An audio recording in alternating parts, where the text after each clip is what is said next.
Professor Ashok Swain, and dear participants, very good evening and welcome to you all at today's nice webinar on transboundary water politics in South Asia.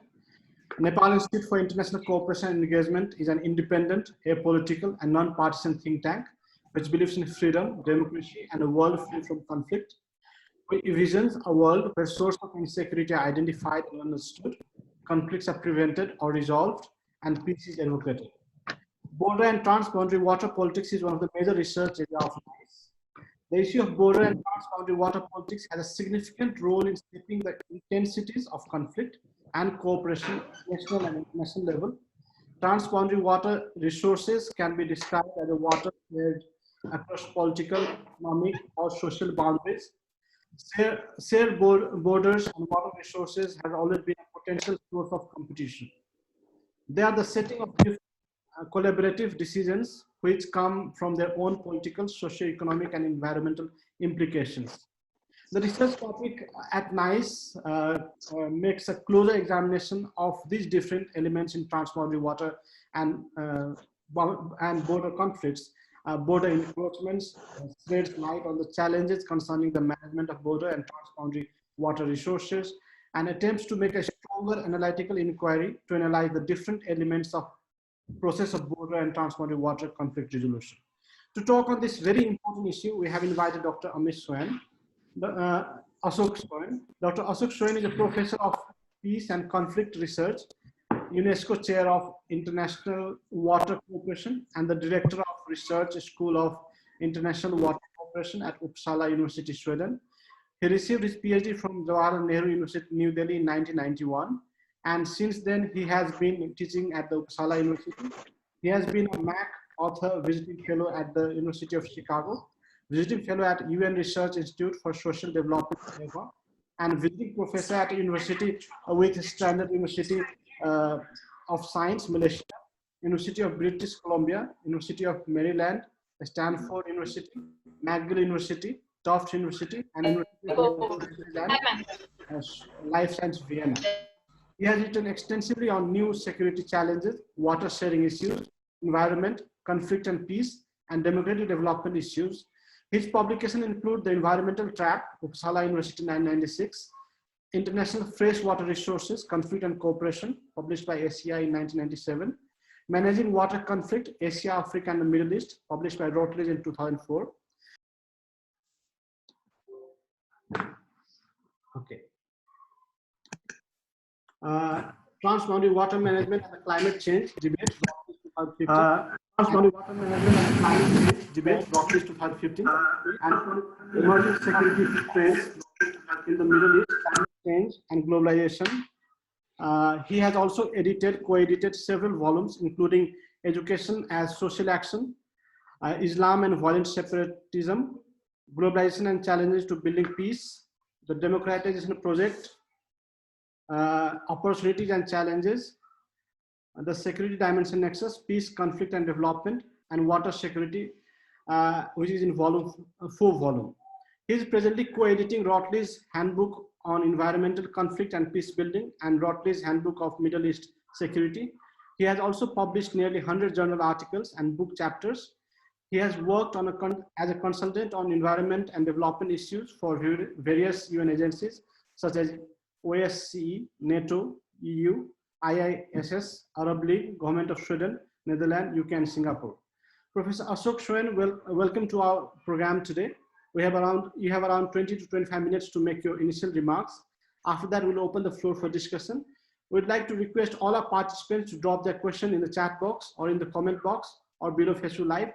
Please mute your microphone so that there is no disturbance to the speaker. Thank you, sir. The floor is yours. Please wind up in 20 to 25 minutes. Okay, thank you. I can't really start my video, and now I can mute, but unable to start your video because the host has stopped it. So do you want me to not to do the video, or?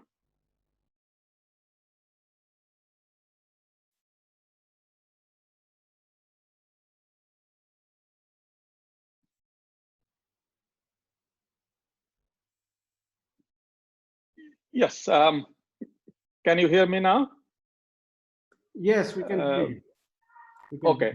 Thank you very much, Pramod, for inviting me and giving this generous introduction. It's a pleasure and honor to speak on this nice virtual platform. It's the time when we should use this virtual platform has really become a blessing somehow. I would discuss transboundary water sharing issues in South Asia. I would first give a short introduction, raising issues on Indus, Ganges, and Brahmaputra, and will in the end focus on water sharing between India and Nepal. I promise rivers, a large number of countries also involved in this issue. I will try to make it short. I will try to give you very basic information and and somehow how I think those things should move. Then I will be available for all sorts of questions and comments, and I will try my best to answer if I can. The water scarcity is real. What we are talking about in South Asia, it's not that only in a media creation. It's water scarcity has come and is becoming really serious. It's not only population density, but also we need to realize that this region affected by poverty, number of conflicts, and also climate change, which is coming or has affected the region already, or it's also the region affected, and which is making it much more challenging than before. Water scarcity in the region is both in volume, not only the less amount of water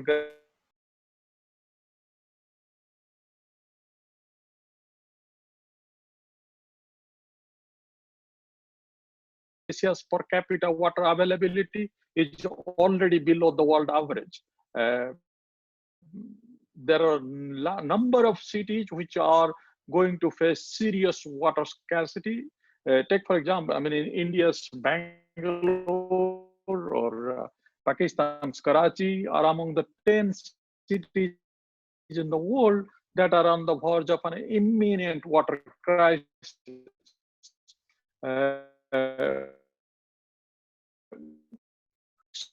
100 million people in India are at high risk of being unable to rely on water. The need to find the different source of water. 50% below demand might follow. It's a rapidly increasing water scarcity in a country like India. Surface water supply of South Asia mostly comes from the transboundary rivers, whether you are upstream or downstream or midstream. It doesn't matter because the rivers are said. The region hosts a couple of major river systems in the world, as I mentioned. One is Indus, and then Ganges, Brahmaputra. I think I will first talk a little bit about the Indus. That's between India and Pakistan. The Indus rises the Mansarovar Lake in Tibet, and after that, the roads have been built. So the river when the partition took place in 1947, India and Pakistan, irrigation headworks remained in India and irrigated area went to Pakistan. So I think the conflict started from the very beginning over the Indus water issue, because who will get the water, because all these headwater management system was in Indian side and the agricultural field in Pakistan side. So the conflict started immediately after the independence over the Indus water. In August 1951, David Lilienthal, who is the ex-chief of Tennessee Valley Authority of the United States, he came to India. He was traveling in India. He wrote a piece on Colliers on how to develop Indus with the help of the World Bank. And that really got the attention of his president, who was the World Bank president then, Black. So when Black got interested, he asked the Indian Prime Minister and Pakistani Prime Minister that he wants to mediate. So the mediation on the Indus water through the help of the mediation. It's actually an Indus agreement.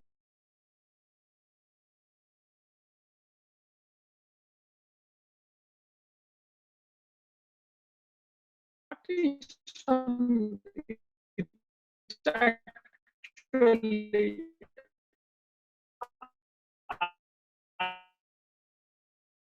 the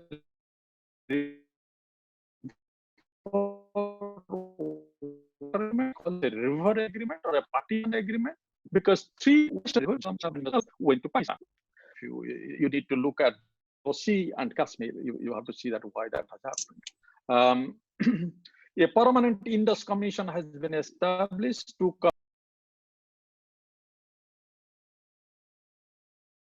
going on between India and Pakistan over the treaty, like Tulbul Navigation Project or Ular Barrage, depends on which. Then there is a Kishan Ganga project that also has been a problem, which is Baglihar. That has been also a problem. So there several times they have gone to this World Bank or Hague to find a solution. So this conflict is ongoing while an agreement has been going on. Because both India and Pakistan are short of more water. Pakistani provinces, Sindh and Punjab, they are in dispute over this. They have a 1991 agreement over the Indus water itself. There is a conflict ongoing from the very beginning, also among the provinces, particularly Sindh and Punjab. Similarly, in the Indian side, the conflict is between Punjab, Haryana, and Rajasthan over this water.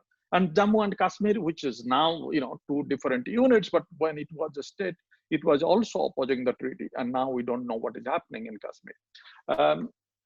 And the funny thing is, since 1960 till 2016, in spite of all, the India-Pakistan have fought 3 wars in between, or 2.5. India, Pakistan have put their army on the border, threatening each other many times, but they never had told that they will break the treaty, 1960 treaty. Even at the time of 1965 war, India was paying the money to Pakistan because it was supposed to pay 60 million pound, British pound, because of it had inherited the water management works upstream. So I think, but from the 2016, India's present prime minister and Indian present regime has been threatening Pakistan to break the treaty. I think that's a bluffing. I will come back if there is when there will be discussion, because I think it's absolutely bluff, because there is no possibility that India can take more water than what it is taking, because then you have to change the border completely. Because the geography will not allow also to do anything to do with the water. There are political reasons. There are all sorts of reasons. As I mentioned, World Bank is also a party to the agreement. It's not easy to get out of this agreement. So I think it's just a political bluffing, but that really takes away the trust. That really, whatever limited trust was there between these two countries for this Indus water, that has been spoiled, or that has been destroyed because of small political manufacturing of the conflict. So I think I can say, I won't go into detail now, but I can come back if you want to discuss this. I think what I see, I have been telling that for a long time now, that the Indus Treaty, 1960 treaty, has outlived its utility, because it is not anymore that treaty, because the treaty was okay, but it's a partition of the water. It doesn't really help both the countries to develop the water for the betterment, for better utilization of water. It doesn't allow the best possible use of the water. It only partitions the water. So I think for the best possible use of the water, both the countries need to come together to develop the water together. But for that, you need the trust. You need these two countries to trust each other, which is the short supply. So so the treaty needs to be changed, but the treaty will only change if we manage to get a better treaty, which will allow these two countries to work together to develop the water much better. I will go to the other side of the border, the Ganges. Ganges, we all know that how it is a very significant religiously, culturally for the country like India. But I think it's also immediately post-independence. The conflict took place between India and East Pakistan then, while India wanted to build a barrage at Farakka in West Bengal to divert the water which goes from Ganges, which takes the water to the Bangladesh, to divert it to its own Hooghly River in the name of better transportation facilities, river transportation facilities, or better port facilities in Calcutta airport. And since 1951, it continued. And I think there is this discussion goes on that the then West Pakistan regime didn't really let it to discuss this issue well. They wanted the East Pakistanis to be mad at India, but whatever the issue is, that India started to build this barrage since from 1961. Pakistan opposed, but not that much. But 1971, East Pakistan became Bangladesh, and you expect India's role in East Pakistan becoming Bangladesh would have really solved this matter, but didn't, because Farakka barrage was completed in 1975. They had a fast agreement in 1975 itself, and some people say that it also led to some, that time Mujibur Rahman also, that agreement really made the kind of coup take place against him, because he was being shown that as if he was close to India. So I think there have been some short-term agreement continued in the Ganges River, but the no agreement between 1989 to 96, and the relationship in India and Bangladesh really became much more troublesome then. Bangladesh took this issue to the different international fora. I remember, because as a postdoctoral researcher, I was spending months and months together in Dhaka in the early 90s. Half of the newspapers were actually on the Farakka barrage and its effect on Bangladesh. But this continued since when they signed an agreement in 96, in 30 years agreement India and Bangladesh signed it. They signed an agreement after the change of the regime, both in Bangladesh and in India. That also became a political issue. And I will come back, because I think it was the agreement in 96 has been signed for 30 years, which will come to end in 6 years. In December 2016.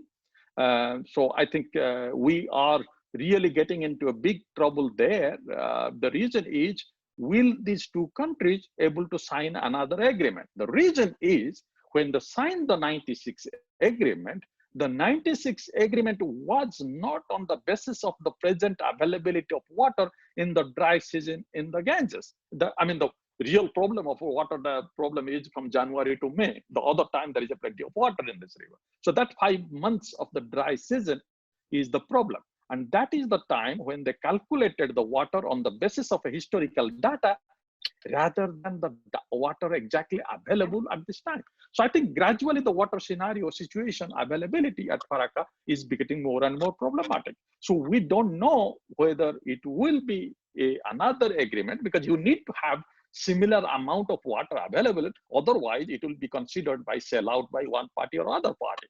So that's another problem which is coming up on the Ganges in 5 to 6 years' time. Then Brahmaputra. In Brahmaputra, if you know, the Brahmaputra, half of it's run in the Tibetan plateau in China, and then it comes to the Assam, Arunachal Pradesh and Assam, and then it falls to the Bangladesh and goes to. So its dry season water supply is at least double, almost double than the Ganges water supply. It's a plenty of water which is the Brahmaputra carries, which doesn't really have the possibility of being used in a much larger sense. But the question is how to use it. For a long period of time, China was absent from the Brahmaputra story, because it was Brahmaputra was considered, or India was considering its own river, which is its sharing with Bangladesh, and it was trying to divert the water from Brahmaputra from the northeast part to the mainland. So there has been a lot of pressure has been put on Bangladesh, even to build a canal through Bangladesh from Brahmaputra to connect with the Indian rivers. There has been also, plans like taking the water in different ways, even diverting in the Indian territory itself through the Chicken Neck. That has been also considered. But I think what has happened, India had not taken into consideration that China is the upstream. But for the last 10 to 15 years, China has emerged as a serious upstream on the Brahmaputra. China has already built 3 dams. China is planning to, these are all hydropower dams. Of course, it doesn't take out the water from the system, but China has already built dams. And China has a plan to divert the water to its south-north pipeline. So south-north water pipe, they are trying to divert the water towards Beijing. And there has been, it's a plan. There's still a lot of work to be done. They have to build another big dam in the Big Bend. But there is a plan. And this question is, the Brahmaputra, where India has been acting as a upper riparian, has been completely taken over by China. China only shares flood data, taking payment, sometimes does, sometimes doesn't, depending on the kind of relationship it has. Deteriorating relationship with China, which creates a much more problematic how the things will be on Brahmaputra River. There is a lots of misinformation goes on among the journalists and so-called strategic thinkers in India. They have no understanding how the water system works. They do the same mistake also about the Indus water. Because recently I saw a so-called strategic analyst in India saying that the Galwan water is, China is doing at the Galwan because China wants to take the water out from India. That water, for heaven's sake, is Pakistan's water. So they don't understand things, particularly how this water system works. Then there was a couple of years back, there was this big news going on in India that China is diverting the water from the Brahmaputra. That's why the Brahmaputra water is becoming color muddy. How on earth you can divert the water overnight? This is plenty of water. You have to divert the water. You have to at least make a 500 kilometers long canal. And these kind of stories, of course, makes it much more problematic. But the question is, the issue is China has taken a large part of control of Brahmaputra upstream. And that really threatens India's hegemonic attitude on the water issue. Let me now come to water sharing issue between India and Nepal, which probably you will be more interested to hear. India and Nepal, the relationship have been relatively good since independence from the colonial rule, India's independence from the colonial rule. But at the same time, both the countries have had many rounds of dispute over the border. Madhesi issue and the nature of confusion, land routes. There are a number of disputes, but that is a part of bilateral relationship which exists between two countries. There are always disputes, but they have tried to handle it much more smoothly than many other neighboring countries. But the bilateral relationships have often, very rarely mutual, but more often been tense. Negotiating relations over the hydropower generation, irrigation water, flood control. These have traditionally become real serious areas of misunderstanding or problems between those two countries. Even the present border dispute, which we might discuss later, is primarily dispute over the location of the Kali River.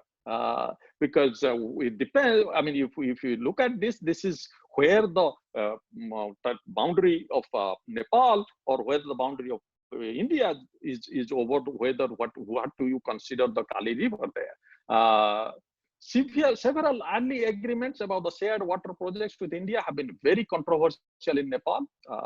The water sharing of the major rivers originating in Nepal and flowing into India has strained the relationship between the two countries.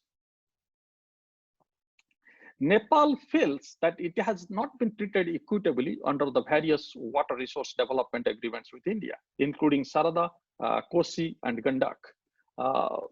So the water issue has been the bilateral bitter relationship between since India's independence between India and Nepal. Indian finance projects in Nepal have been increasingly perceived as sellout of national interest by most of the Nepalis and has been the catalyst of popular opposition to any new projects in Nepal India is planning. And this is becoming really a challenge for India to negotiate regarding the projects on the shared river system because due to lack of mutual trust.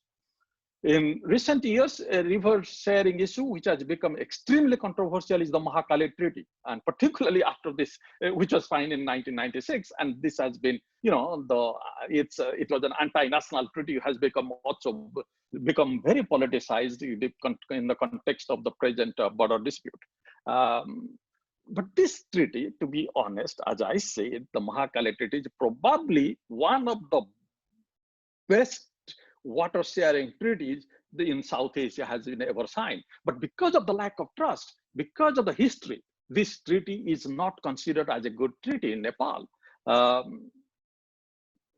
So there is no doubt that Nepal lacks the capital and technology required for such large projects, and also needs a buyer for the surplus hydropower for a long period of time due to geostrategic reasons.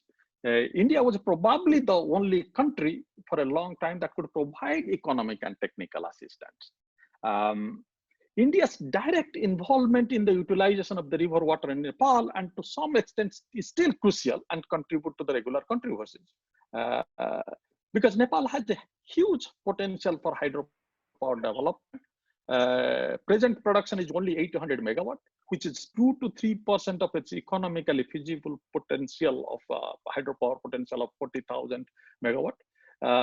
Nepal not only hosts 8 of the 10 highest mountain peaks of the world, it also has 3 major rivers, Kosi, Gandak, and Karnali, main tributaries of the Ganges river system. In spite of the huge water resources and many suitable locations because of its mountainous locations, for the dam building, the country is energy poor. World Bank estimates that Nepal needs to invest 3% of its GDP annually on the connectivity. After the World Bank decided to withdraw its promised support to Nepal's Arun 3 dam in 1995, the country hasn't been able to build a large dam since then. Nepal plans to build several large dams like Arun 3, Gandaki, Budi Gandaki, and the West Seti project. Besides the dam projects, it has planned together with India, which called Chisapani, Kosi High Dam, and the Pancheshwar Dam, which is a part of this Mahakala Treaty. So what is happening with the perceived unfair treatment in its past water agreement with India and the failure of Indian companies to undertake recently planned dam projects on timely manner have pushed Nepal to explore Chinese finances and collaboration to develop the water resources for the last 10 years. So Nepal is somehow taken into this, that you need to certain kind of support from the China to develop its water resources. India's unofficial economic blockade of Nepal after the Nepal's promulgation of the new constitution on 20 September 2015 unprecedented energy crisis.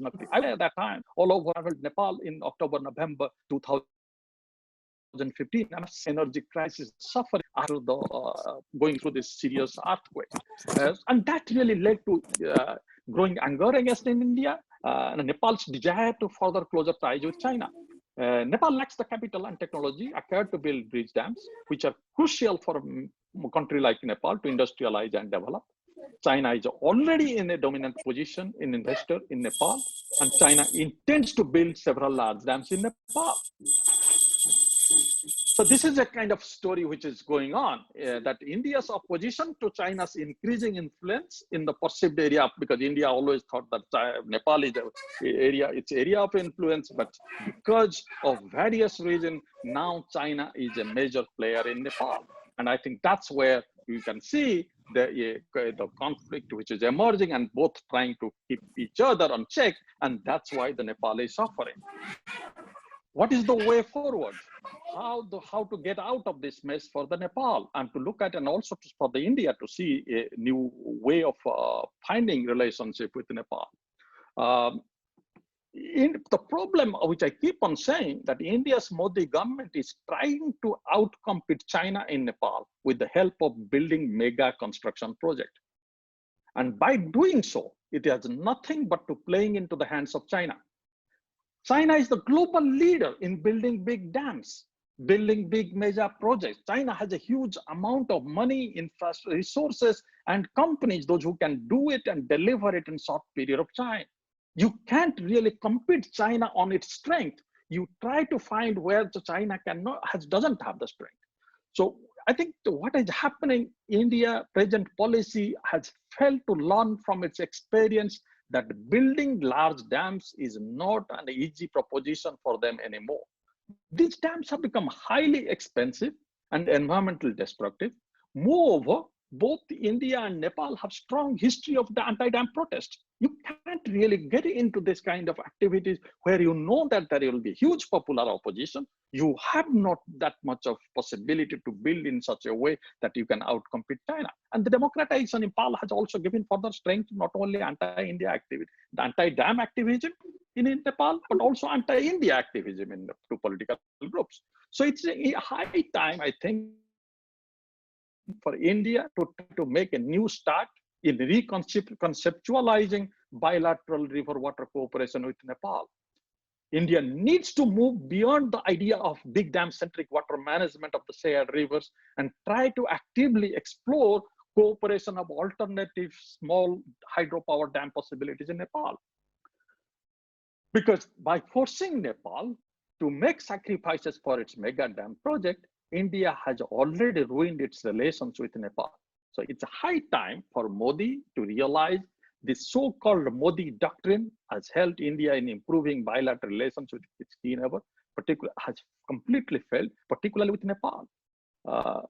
It's a personalized and imposing style of Modi focused on transaction has done more harm than to build the good relationship with leaders in the neighborhood. The only way I think India to get back its friendship with countries like Nepal is to abandon that Modi doctrine and adopt the core principle of the Gujral doctrine. Modi should not make India's support to Nepal and other neighboring countries in building dams or roads or railways or waterways not conditional upon their relationship with China or even Pakistan. India has to find ways to rebuild trust and good faith with its traditional friendly neighbors. That will not come in exchange of fear, bribe, blackmail, or building roads in disputed area, or unilaterally changing maps. It has to be carefully built with mutual understanding, respect, and compassion. Thank you. Thank you, Professor Ashok Swain. It was a wonderful presentation. There are lots of questions. So I'll try to club the question into like 2 or 3 questions and then raise it to you. Let me ask the first 3 questions. I've clubbed all the questions around Nepal. Like, you know that Nepal has signed several hydropower projects with India, but there has been no progress. What do you think are the problem in hydropower projects signed with India? That is number 1. Number 2, in recent times, China has also showed interest in hydropower projects in Nepal. How do we compare the hydro project constructed by Chinese and Indians? And third is, can water sharing be seen as a human security issues that affect the social and economic lives of community in South Asia? If yes, then how?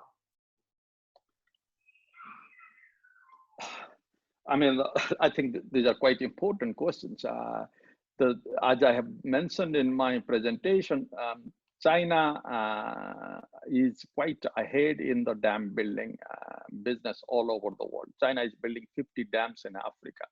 China has built dams. China is building, I mean, because the dam building history is quite problematic all over China, though, you know, but now in the present time, the China is the world leader in the building dams. So I think that's why I kept on saying that India cannot go on building dam building competition with China. What really Nepal also need to understand that the big dam building is a very difficult choice to make unless you take care of your ecology, your people, your environment, the money you will spend in such huge projects. These are you are creating problems for yourself. This is something which Nepal also needs to understand.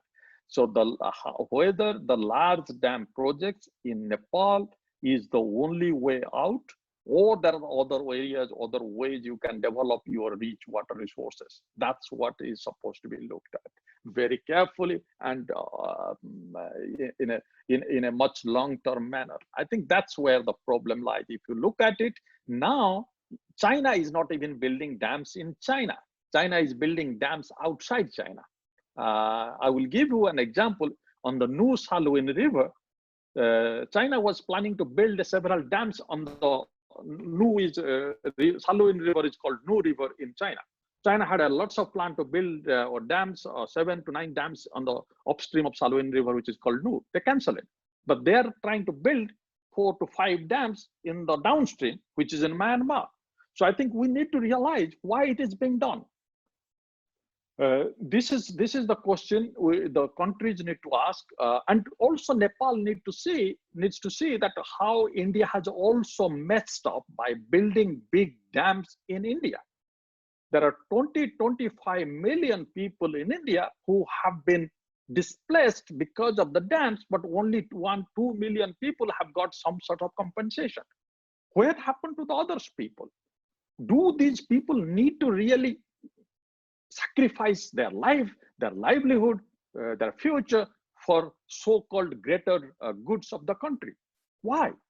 Where is that human security which we will come back to? And I think these are the questions which we need to ask. That is the question what I was mentioning. The India has been always interested to build the large dams in Nepal, which is really not only has been a problem for India's relationship with Nepal, but also Nepal's future, as I think. Because the things have become quite complicated in building big dams all over the world. It's a very difficult to big dam building in a democratic society anymore. And particularly when you have the groups where you have internal groups opposing it, and the country where you are, their people also opposing it. So I think it's and India must realize that it has become a major. It doesn't have the same kind of goodwill in Nepal what it used to have. So I think it's an inviting trouble. India needs to find a new plan how to address this water sharing issue with Nepal, how to be a constructive, a long-term sustainable partner with Nepal on developing its water resources, which will be good for the region, good for the people, and will not destroy the relationship. So they need to find a new way out. Yes, it is part of water is supposed to be a human security issue. Water is a human rights issue. Water belongs to everyone. But I think we are also stuck in the national boundaries, which makes it much more problematic than we look at that this is my water, this is my country's water, or this is my ethnic group's water, or this is my province's water. But water is supposed to be developed in a way which each and every one should really get. Those who are real stakeholders, they should get its share. But that's the problem which we are facing in the region for a long time. Not only in the region, it is a general problem. It has become kind of this same discussion is going on in the Nile for the last few months now on between Egypt, Ethiopia, and Sudan. But I think it's a somehow the time has come that we can't really keep on doing the business as usual approach. We need to move forward, look at it, the issue that India or any other country in South Asia cannot think that it will develop on its own while keeping other parts of the region or other countries in the region poor, unstable, and conflict prone.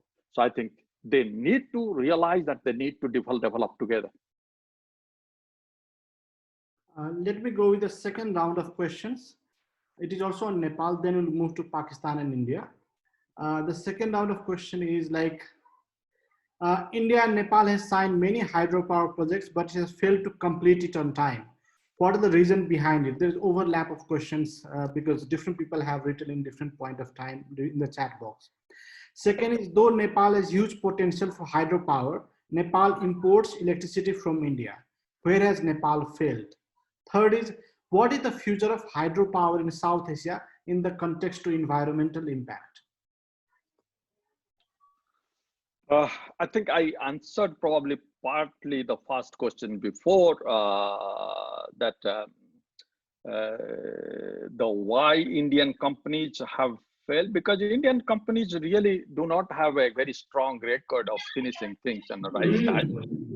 And they are not really exactly like as efficient, quote unquote, like Chinese companies are, which Chinese can really finish it. But that's a very different discussion altogether. But fact is, Indian companies don't really finish things as fast as Chinese companies are. But more than that, as I said, the conflict has become, or any Indian involvement, particularly in the water sector, has been quite controversial in Nepal. There is a huge political opposition. There is a huge mobilization against it. We now see that the Pancheshwar Dam, which is, you can see that how much of protest coming up.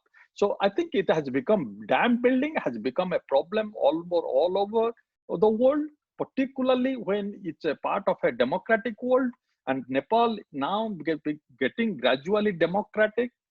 India having a bad name is all contributing to the fact that the dam projects are getting delayed. But I think we also must realize a dam project, by fast moving or suppressing popular anger and building new big dams, is also not the development.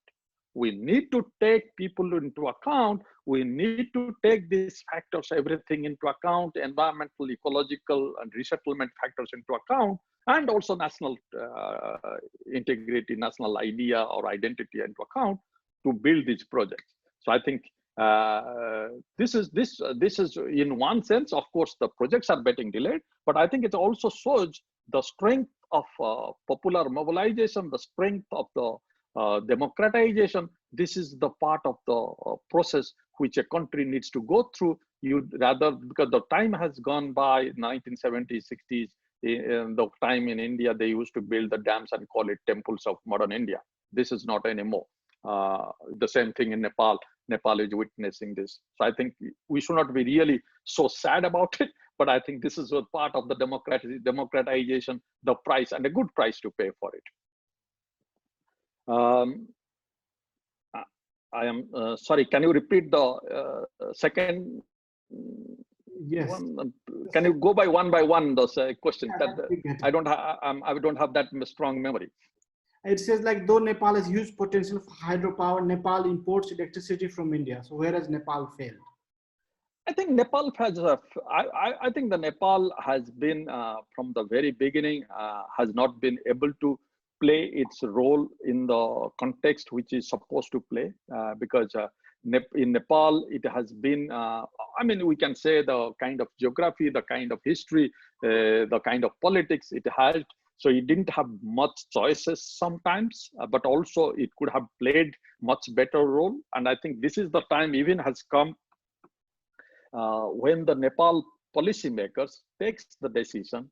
It should not be seen whether they are supporting India or supporting China. The decision should be about only about the Nepal's self-interest. And I think that's where I see a major failures has taken place in the past in the Nepali political establishment of being either pro-India or pro-China rather than being pro-Nepal. So I think it's and also I will strongly advise now, just because you are angry with India doesn't mean that China is the best neighbor or China will be always looking for Nepal's interest. So each and everything needs to be looked at on a specific issue rather than having this kind of emotional outburst of anger, or the way of like, if India hasn't treated us well, we will be going to China, or China has not treated us well, we will to India. I think that's where the mistake has been committed. The thing is that they need to look at Nepal's interest, Nepal's in the long-term interest, and they also need to make a judicious choice between these two countries when they are taking the decisions. And because it's also an advantageous position Nepal has. Nepal is caught between two giants, but also Nepal has this advantage of playing, getting a big deal between these two, to playing one against another. So it all depends how the political elites of the country try to use that kind of maneuver, try to use that kind of balancing power to get the interest or get the possibilities and get the goods for the country. Let me move to the third question. Like, what is the future of hydropower in South Asia in the context to environmental impact? The hydropower is always a tricky issue in the environment and climate change debate, because as you know, several countries have gone back to the hydropower because they think that will be considered taking the kind of production of hydropower, production of energy now from fossil fuels to renewable energy. Yes, I think hydropower is good, but the problem is that when it takes place, we create these kind of mega dams, mega projects without really looking at the environment, without looking at ecology, without looking at the people, those who will be affected by it. And I think that has been the countries which have built huge dams like India, China, Turkey, they continue to build dams. There are new countries which have started building dams like Ethiopia, Nepal is interested, Laos. These are the countries, or even the Lesotho. So these are the, I mean, these are the new way of looking at building dams.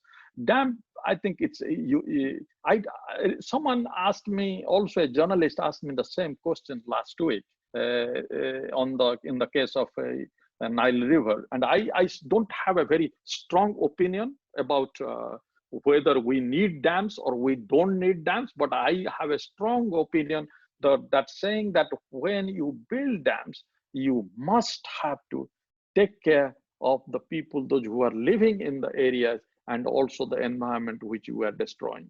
So how to plan a dam which will be ecologically less disastrous and economically advantageous for the people living in the place where they have been going to be displaced. If we take these two into account, probably I would be supporting the dam building, but I think that hasn't happened in South Asia.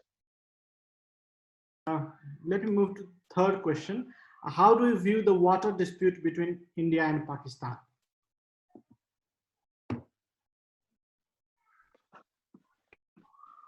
I think India-Pakistan water dispute, as I mentioned from the beginning, it has been lack of trust. These two countries, particularly the areas which the Indus Basin is dependent, are highly dependent upon the good management of this Indus water. It hasn't taken place. The 1960 treaty has been a kind of partition. I call it a partition of the rivers. Like there is a land partition took place in 1947. This is 1960. The river partition took place. The two countries need to come together to build projects in a proper locality, proper places where because if you look at it, of course, I mean, let's not bring in the Kashmir discussion right now, but the question is, the Kashmir has the Indian controlled Kashmir has the best possible location of building big dams and the storage facilities. If there is a mutual trust between India and Pakistan, these dams particularly in these three western rivers, which Pakistan enjoys water, they could be the dams could be built in the Indian controlled Kashmir. India could have the possibility of getting the hydropower, but Pakistan could really keep this water in a place which is the less evapotranspiration. There are more hydropower generation, but also will help Pakistan for the flood control or also getting more water at the dry season.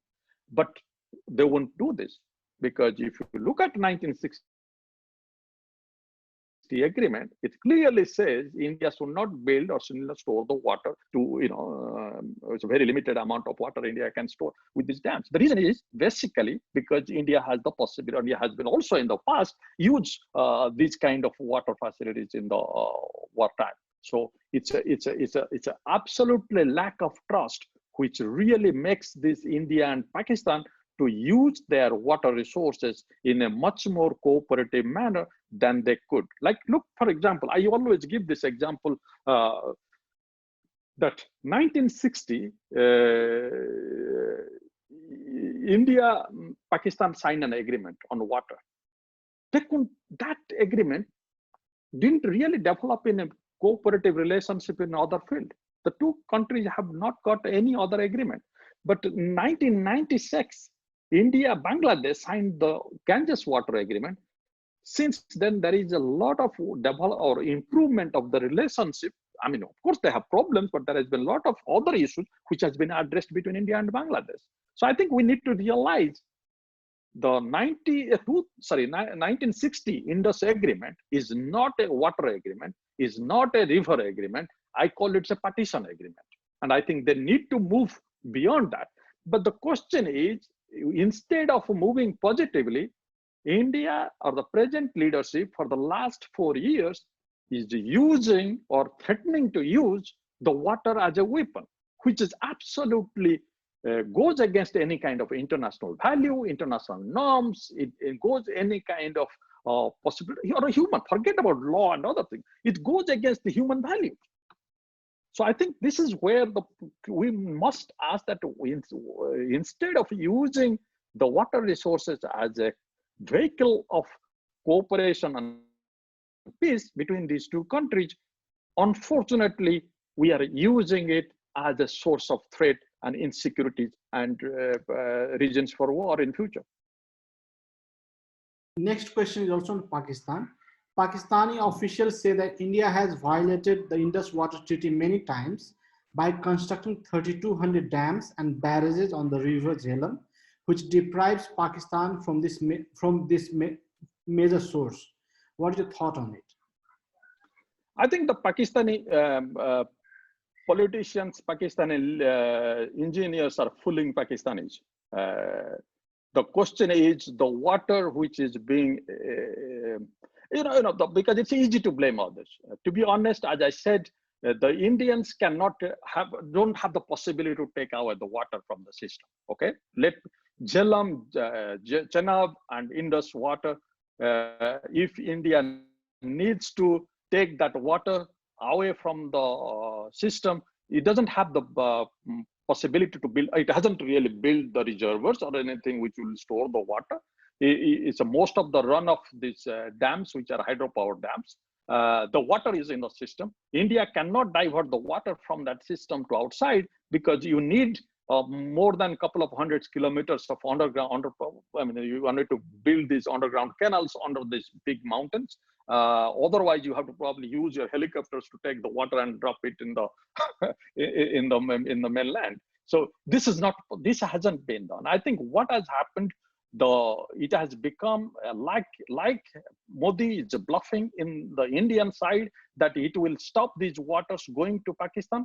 The Pakistani media, Pakistani leadership, some of the officials also blaming India that because of India's problem, India is doing something we are not able to give the water from here.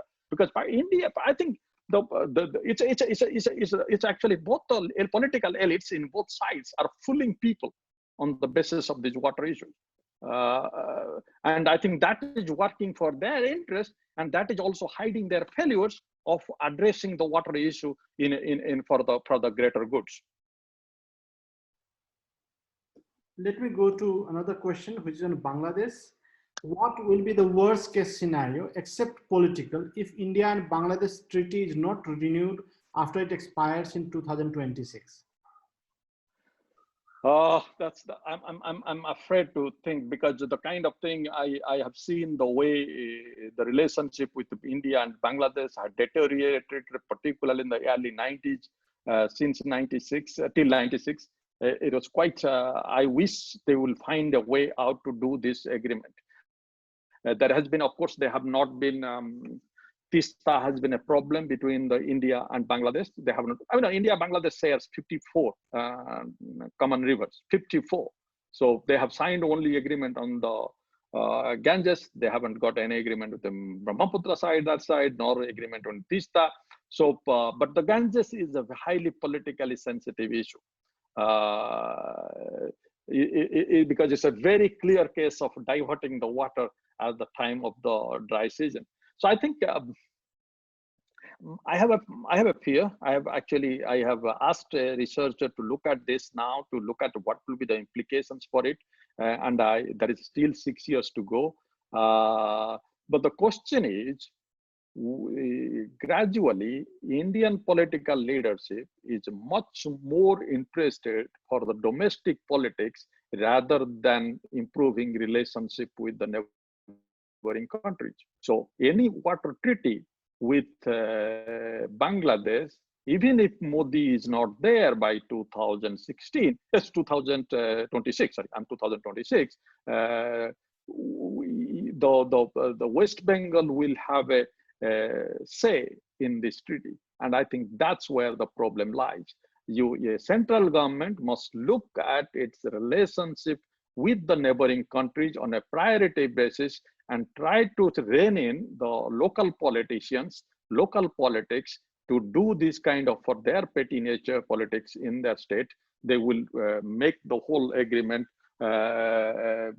kept on hold. So I think I don't want to think, but I think I can just, this will be a huge blunder on the Indian side to be unable to make an agreement on Ganges, or the renew that agreement, which has been 30 years agreement, when it expires in 2026. That will immediately make the whole Bangladesh against India again. India and Nepal are not the signatories to UN Water Convention. In this situation, will they follow the principle of transboundary water in case of conflict related to water between the two nations? The UN Convention, you see, there were only a few countries, 36 countries have signed, mostly some European and some of the island countries. That not many big ones have signed. I was looking at it, even the same questions when I was listening to the Security Council debate on the Ethiopia, Egypt, Sudan dam issue day before yesterday. Very out of the 15 Security Council members, probably 2 of them talked about the UN Convention. The reason is America hasn't signed it, the UN Convention. Russia hasn't signed it. China even opposed it when it was in the UN General Assembly. So China, Turkey, and Burundi, they opposed it from the very beginning. India, Nepal, they haven't signed it. That's true. But I think the UN Convention has its problems. I call it it is a basket full of Halloween candy. And why? Because it has kept or you call the Diwali sweets. Basket full of Diwali sweets. For each one, there is a certain kind of sweets you can give. So for the upstream and downstream countries, they have, to make upstream countries happy, they have kept this Article 5, which will, for the not causing significant harm to the historical use, for the downstream countries, for the equitable use. So, it depends, because Article 5 and Article 7 comes into conflict. So take, for example, if Nepal wants to stop the water reaching India, India can go to take this plea that it is harming because it's causing harm to historical use. Whereas if India blocks or India threatens Nepal that if you build a dam, I will bomb, India can say, look, you are also questioning my equitable use. So I think these are the questions which will come up, because and also how to address if there is a conflict arises. The conflict management mechanism in the UN Convention is also not very clear. So I think this is what we should not really much hopeful of the UN Convention, what it provides to address the water sharing issues between the countries here. It hasn't worked in the true conflict case. I can repeat that it doesn't have enough strength to address the issue. Moving to next question. It is said that India is hegemonic and unilateral to Nepal, being lower riparian. How can we maintain water cooperation between these two countries? I think let's keep Pakistan out for time being, because Pakistan Indus is a different game altogether. But the Nepal and India, I think, as I mentioned, this is the Ganges-Brahmaputra basin. In the Brahmaputra basin, China has become a very strong player. China does control the upstream. India needs to realize that it needs to build a lower basin block to keep China in check, because this is what exactly the Mekong River people done. Mekong River Lansang, which is the upstream of Mekong River, which comes from the Chinese side, the China and Myanmar, then it goes to the four lower riparian countries. The four lower riparian countries, they do have a Mekong River Commission. They do collaborate because that keeps China in check. In this case, India needs to come together with Bangladesh, Bhutan, and Nepal to create a sub-regional block or the lower basin block to really able to manage to challenge China, upstream China, because China will be always in a certain, I mean, China cannot really treat the four countries in the same way that it can treat any single country in the sub-basin. So I think as I see it, the best possible interest India can really manage to bring these four countries together. Even in if you go back to, there has been, India has been always historically interested in keeping this bilateral relations on water issues between the South Asian countries, because that has been easy way to manage them for India. But it is not, it's not working anymore, because it has to now manage China.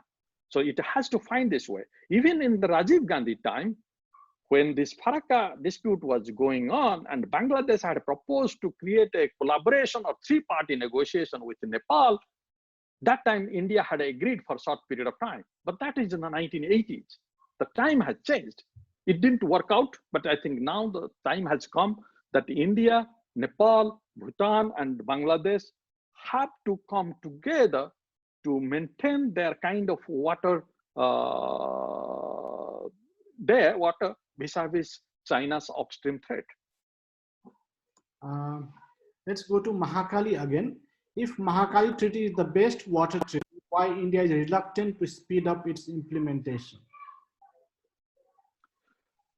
I mean, Mahakala Treaty is a kind of treaty which is it's a benefit sharing treaty. That's why it is a kind of I said compared to other treaties, the other treaties which India has signed, like Indus Treaty or the 1960 or the 96 Ganges Treaty, which is just the sharing of the water, which is a benefit sharing treaty to some extent in the Mahakala Treaty. That's why I say it's better. Why India has, of course, we know that there have been issues building the dams, it has been historical issues over the different projects, particularly the Pancheshwar Dam is not, the dam building has not been easy anymore in the Indian side. It has been a serious issue. I worked on the Indian dams for a long period of time, and I know that how building Indian dams in India has become a serious challenge. I mean, in spite of whatever there has been a lot of restriction now, the different social activism and the environmental activism in India in the Modi regime, but still there is a strong anti-dam movement exists in India itself.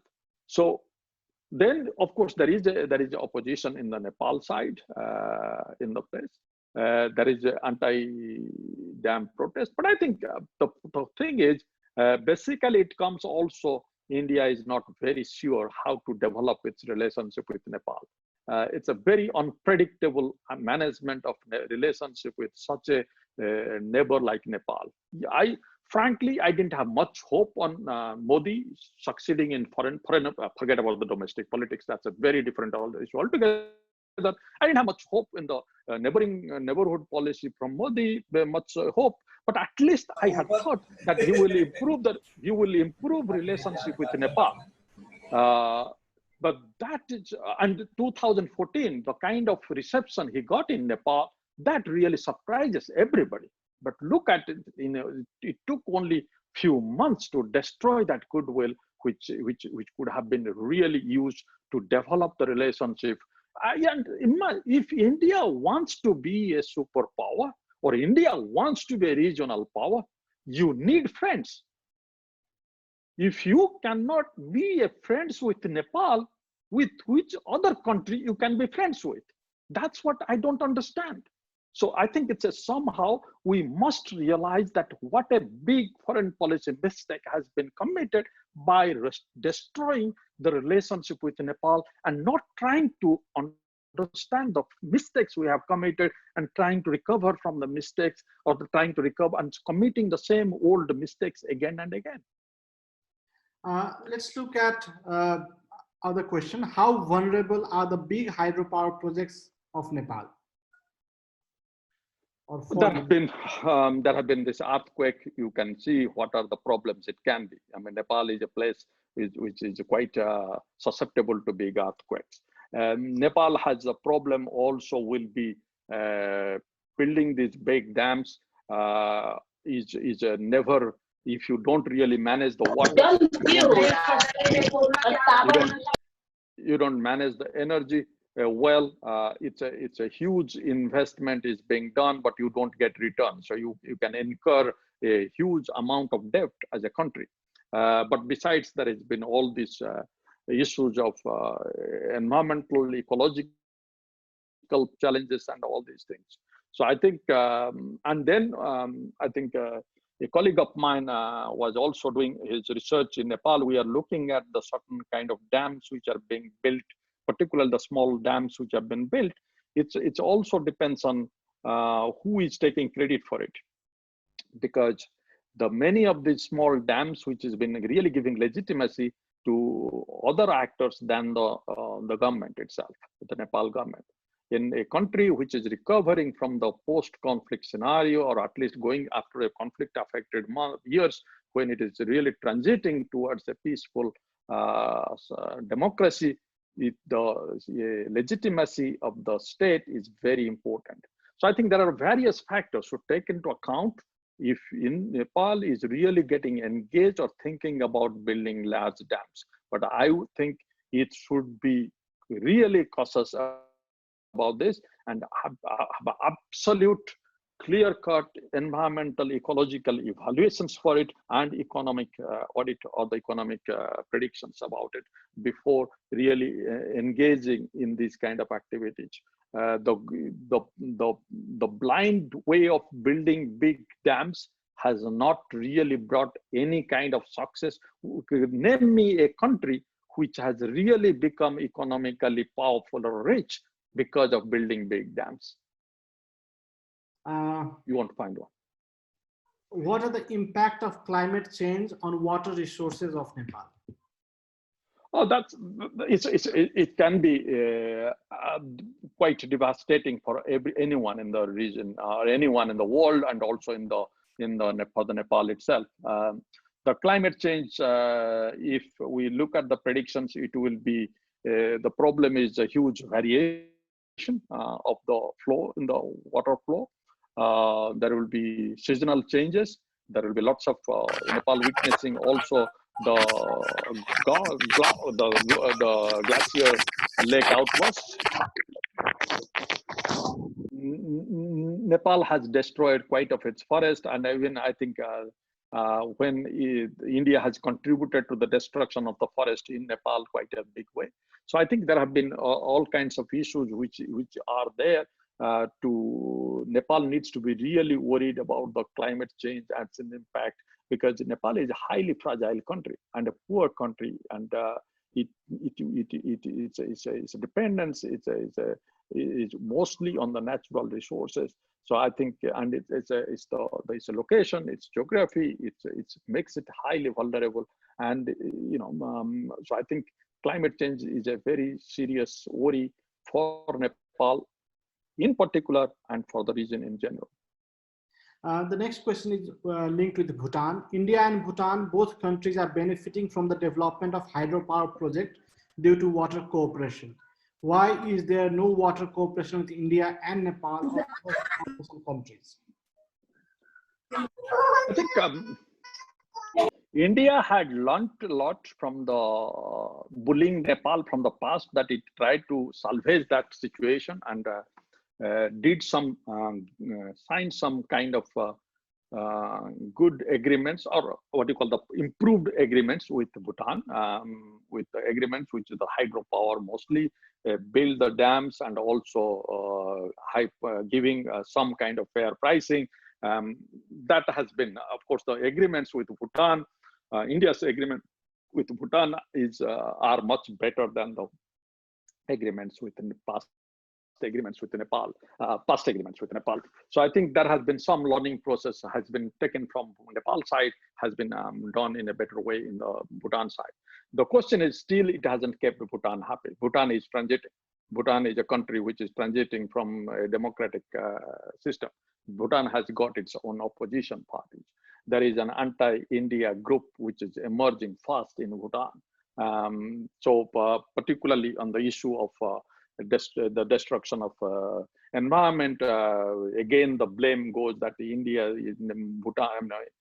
Bhutan has been taken a high debt from the Indian side. Indians are enjoying hydropower given by Bhutan. So the things are not as rosy as it looks to be, because I think gradually it has been a much better agreement compared to the previous agreement with Nepal, but still the changing time, the relationship with India and Bhutan are not really going well. So I think we should realize that. But I think that's what I'm saying. I mean, you see, this is where we need to learn from the past. We need to also look, India needs to look at what it had done, the mistakes with the Nepal side, try to learn from it and try to improve its activities. It has tried to do certain extent, but it is too late and too little and too not exactly happening in the in a progressive manner, because it has it showed some signs of improvement, but then suddenly what is happening from the 2015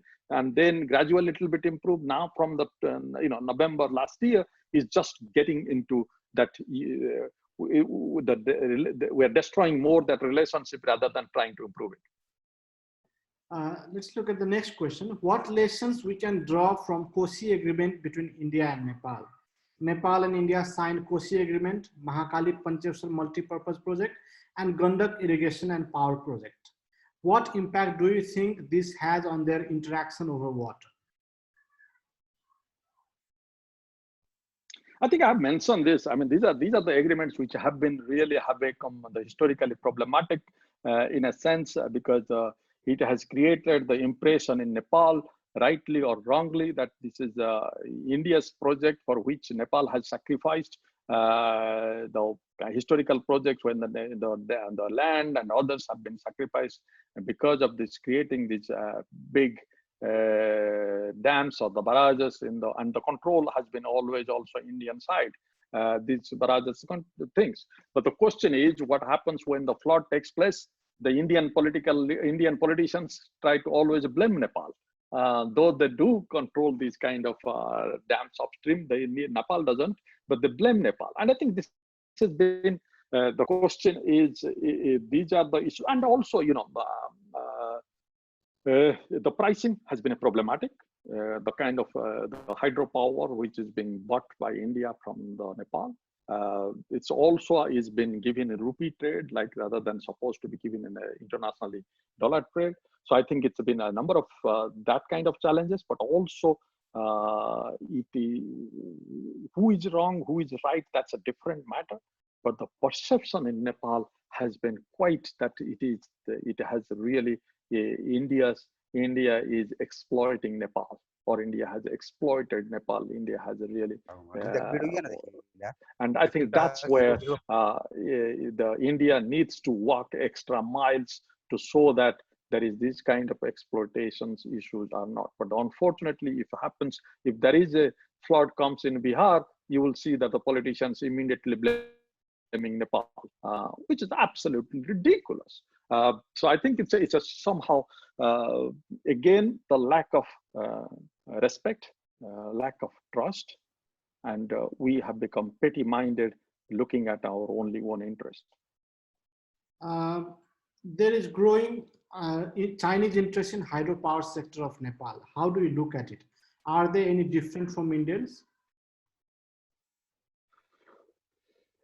Yes, because the difference is Chinese can do it faster. Chinese can build faster. Chinese can probably build a little bit better.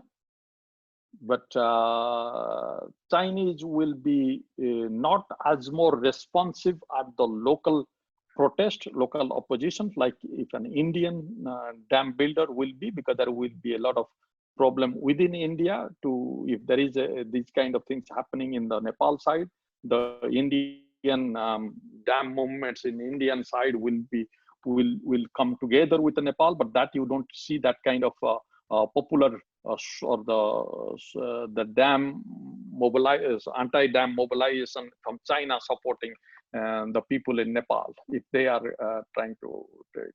But I think the large projects from China, I would suggest that again, the countries which have done it, unless you really make a better deal, try to really bargain well, the Chinese big projects can also make a huge economic burden for the country. So basically the only difference is that they can possibly make it faster, but that will also create a other future problems. So I think I will be quite cautious if I will be only not looking as an Indian or particularly as a researcher. If I would consider myself as temporarily as a Nepali, I would rather look at it in a way that I will deal both these issues very carefully, not really jumping from Indian side to Chinese side as an easy solution. I think that there has been a lot of dam builders all over the world. I've been particularly Asian dam builders, not only in China, in Korea and others. They're quite interested getting into the dam building industry. So there are other options too. You said that Indus Water Treaty has outlived its utility.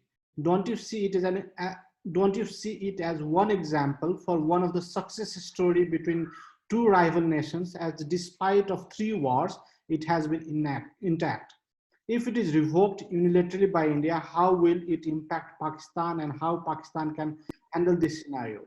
Don't you think in the absence of any treaty, the chances of water war will rise between the two nations? This is a question from a Pakistani scholar. Yep, I think you might be hearing about this called the Abu Dhabi process, which goes on between these countries in the South Asia plus China. This was a World Bank guided process, but when it started in Abu Dhabi, I was the one who wrote the first paper, which was the concept paper on this. And I wanted from that day onwards, 2006, I started arguing that this is Indus Treaty is outlived its utility. Why I say it's outlived its utility? Because that this treaty has only able to keep the conflicts in check. Not conflicts haven't gone away, as we have seen several times. There is a number of conflicts continuing, and both India and Pakistan have to International Court of Justice or adopting somebody to dispute resolution, negotiator to dispute for the dispute resolution. But it has not really developed. It has not been possible to develop the water in a better way, that which can be really beneficial for the two countries in a sustainable manner and comprehensive manner. It hasn't really able to improve the relationship between these two countries, in spite, as you say, as the questioner Prof asked, mentioned, there have been wars they are fighting instead of improving their relationship. Of course, they fought the wars on other issues, but as you have signed an agreement, it should have been, impact the other relationships. I think, but this is my, I'm not saying that you should throw away the treaty right now. I said that India, Pakistan should come together to plan a better treaty for the future, that how they can. But I'm just trying to look at how they can really able to use the water I totally understand the kind of relationship exists between India and Pakistan now. It will be again problematic. You can't really throw away and this, the Indians, particularly as I mentioned in 2016, Modi has been threatening to withdraw from the treaty. But I have written, even in the day he said that he was withdrawing from the treaty, same day I wrote that it's impossible. You cannot throw, you cannot remove, you cannot get out from the treaty because the treaty has also World Bank is a partner. Pakistan can go to the International Court of Justice, where you can't really withdraw treaty. As I keep on saying, Modi is very much bluffing also to take away whatever the water going to Pakistan. It cannot, because the whole geography doesn't allow it. And I don't think Modi is going to try to go fight another war to change the border there. At least doesn't look so after World War I. So I think it's a somehow in an issue which I see in a long term. If both these two countries need to work together, they also need to realize to bring. I think it's a treaty. Also need to see they are not India and Pakistan are not only the two riparian countries of Indus. China is, and Afghanistan is. So if they really need to develop these water resources, these four countries have to come together. Because China has already built two medium dams, one on the Indus upstream, another on the Routledge upstream. Afghanistan, there have been plans to build the dam in the Kabul River basin for some time, and Pakistan was quite anxious that probably Indians and Americans have come against Pakistan's interest there. So I think these four countries need to probably come together to find certain kind of possibilities of getting an better agreement in future. Hopefully good sense will prevail of these countries in this region and basin, and they will look for the future and people's interest rather than for their petty political interest. Let's go to Bangladesh. How will Feni River water withdrawal impact Bangladesh? As you are aware that signing of this agreement had sparked debate in Bangladesh.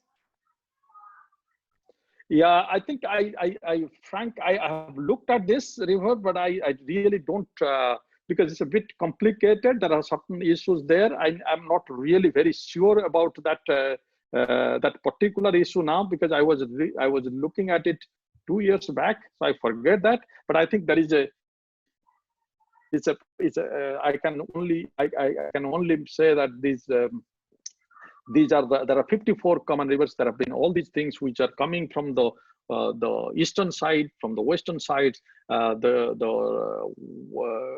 for Bangladesh, it is a highly politically sensitive issue, any water issue together with India. But I think, but the Indian domestic politics is the problematic here. So I don't blame the Ganges water particularly on the Delhi, but I blame it on the things happening around, particularly from the West Bengal side and sometimes in Assam side as well, the northeast side. So I think, yeah, so they need to really work together to find a way not to really create another kind of dispute between India and Bangladesh. Do you think the National River Linking Project from India is enough to mitigate problem in the GMB basin if China accelerates their Yarlung River project?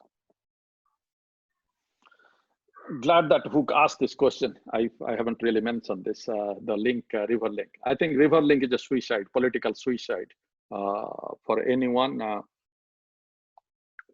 The question is river link.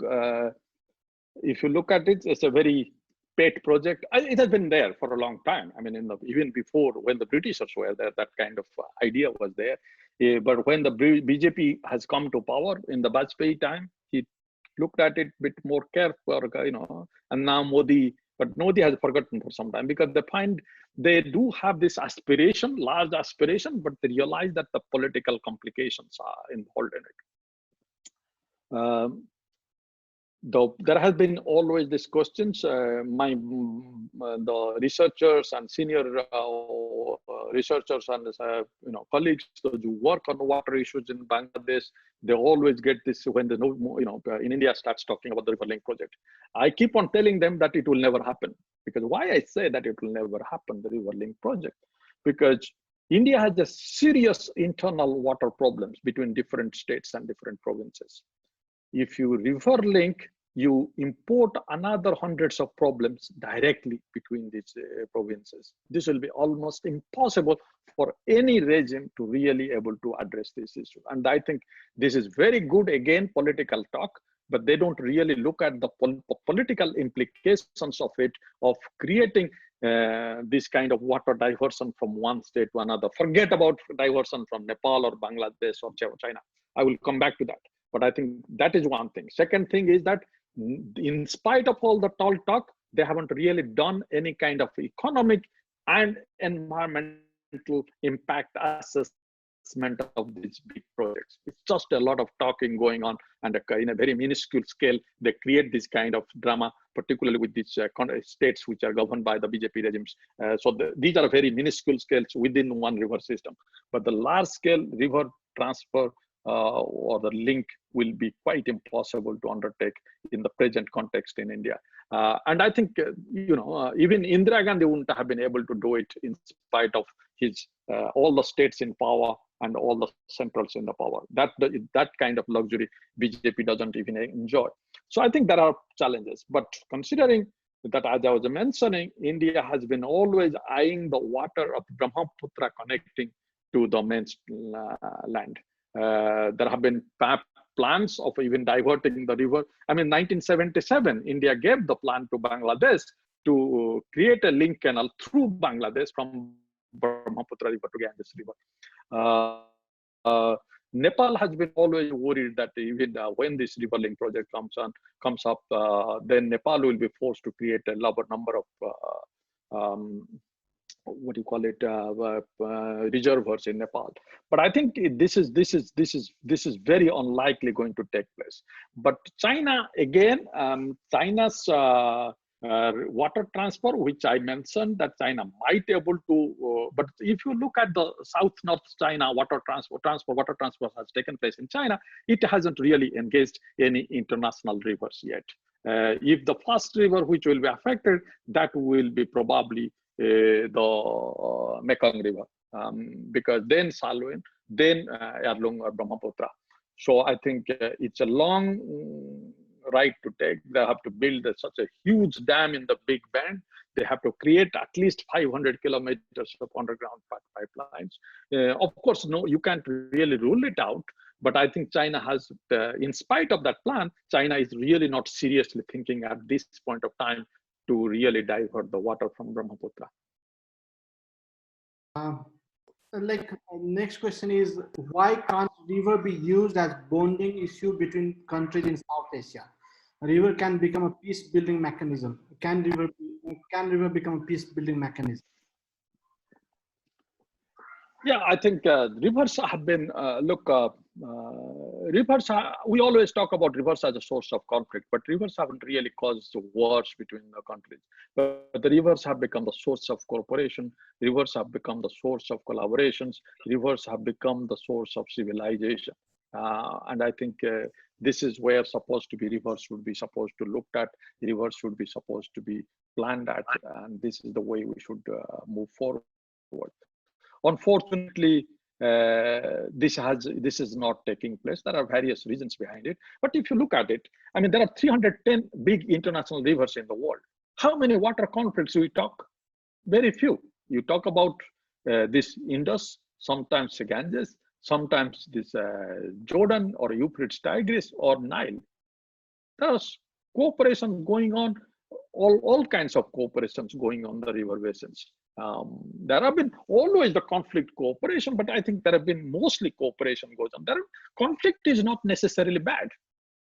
Conflict is not necessarily bad as long as we know how to address that conflict in a matured, peaceful manner. If we don't have conflict, we probably able to give these water resources to usual hydrohegemons.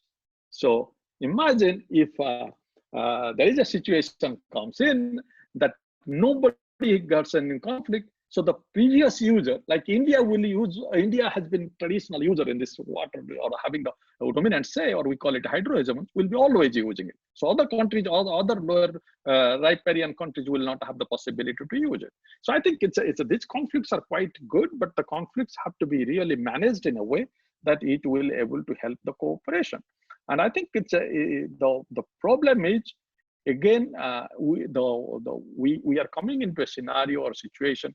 Our political leadership needs to move beyond this kind of petty political bickering and petty political small short-term political interests, rather than look at the long term. Looking at the long term of the region's interest, because the region's interest is also involves our national interest. Looking at the ways to cooperate rather than to areas to conflict. And I think rivers provides a very strong possibilities for making it as a vehicle of cooperation and peace. That's why I said that when I was saying that the Treaty 60 is outlived Treaty. We need to move beyond. We need to make it as a vehicle of cooperation rather than just avoiding the conflict. There's another interesting question. Do you believe in the proposal of using river and water bodies as means of connectivity and transport? If implemented, would they add more to security concerns, considering the troublesome nature of our neighbors, or would contribute to cooperation and friendly relations? You see, you can use either way. The kind of things which happens. Look at the Rhine River. The Rhine River cooperation, particularly the European Union, was formed over the navigational use of the Rhine River.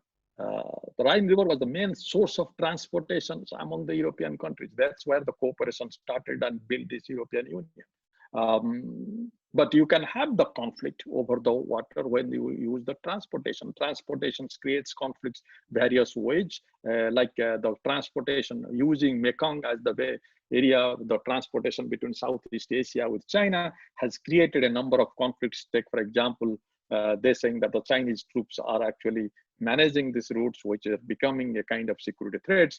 Also, when you clean up these shoals, there have been lots of in Thailand, when the Mekong is moving the shoals to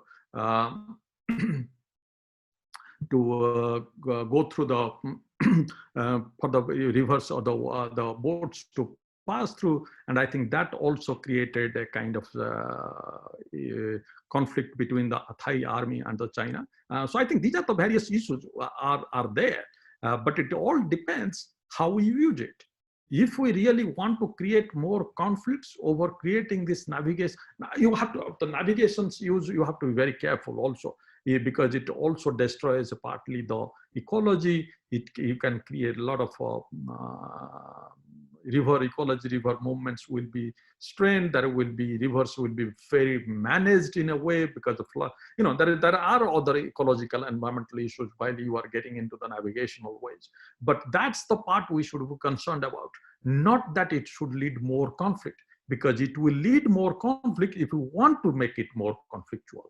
But if it can also pave the way for more cooperation, if we really want to really cooperate, because there is a lot to cooperate, there is ways to cooperate, and if this is another possibility which I mentioned, that in Europe it has created the cooperation from that basis. Maybe we can take 5 more minutes. Some analysts worry that the diminishing availability of water may actually culminate in a war between India and Pakistan in the future. What is your thought on this? I'm sorry, I couldn't hear the question. Can you repeat again, please, Pramod? Some analysts worry that the diminishing availability of water may actually culminate in a war between India and Pakistan in the future.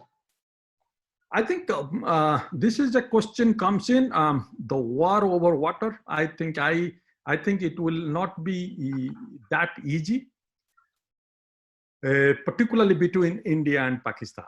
The reason is they can fight a war, that's okay, not okay, but they can fight a war, but they cannot fight on the issue of water or rivers.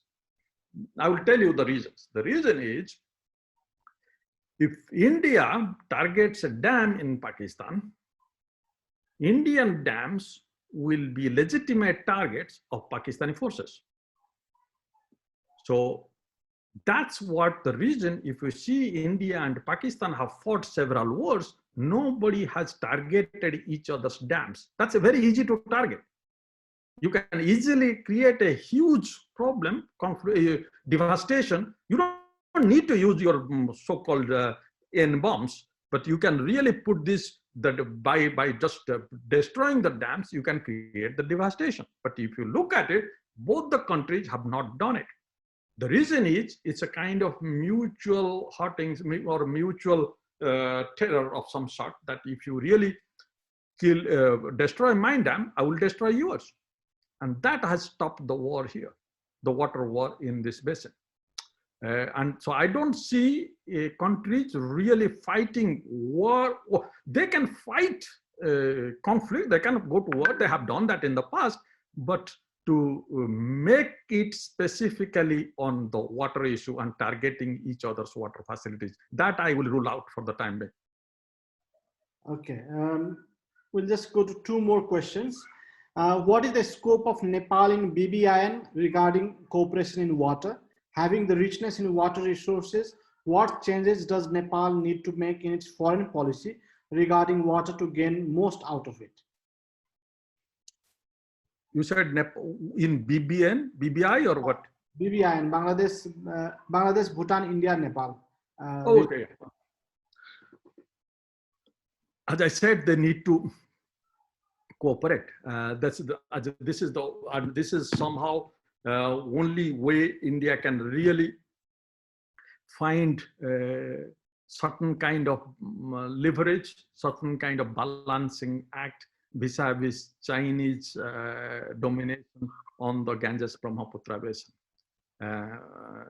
These four countries need to come together, act as a group, as I was mentioning, like Lower Mekong Basin, and the Mekong Basin Commissions, which you will see, Thailand, Laos, Vietnam, and there's another one. Yeah, so if you come together, you will able to negotiate well with the China. And I think that's where I have been advocating from the beginning, and that's my hope. And at least India had actually realized that.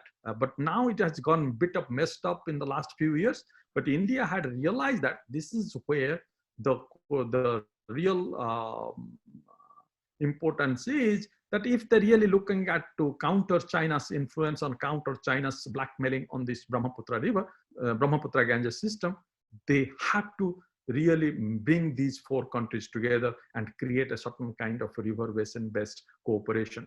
I hope they will do it much faster than it has been. It has been already thought about, but I hope it will be implemented soon. I don't have much hope though, but I think they will implement soon. Okay, let's go to the last question. This is 25th question for today. Do you think the Indus Water Treaty serves the interest of India and Pakistan?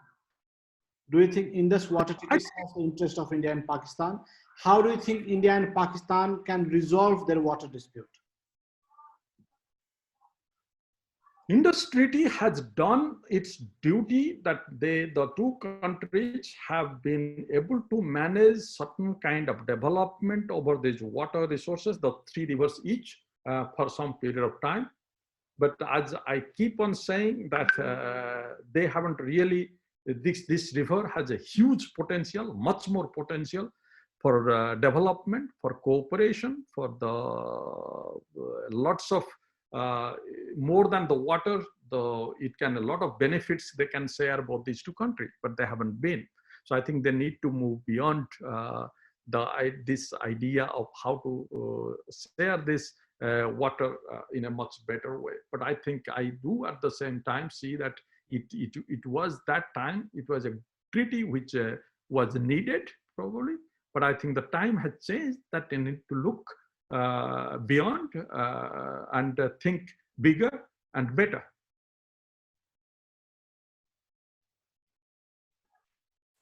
Thank you, Professor Ashok Swain. Thank you very much for your valuable time. We had an interesting discussion on important topic. Thank you once again. We'd like to have you again in future on to talk on similar issues, because these issues are very important for countries like Nepal, at the same time to whole South Asia. We'd also like to thank our participants for their interesting questions. Thank you very much and have a good day and good night. Thank you. Thank you for having me.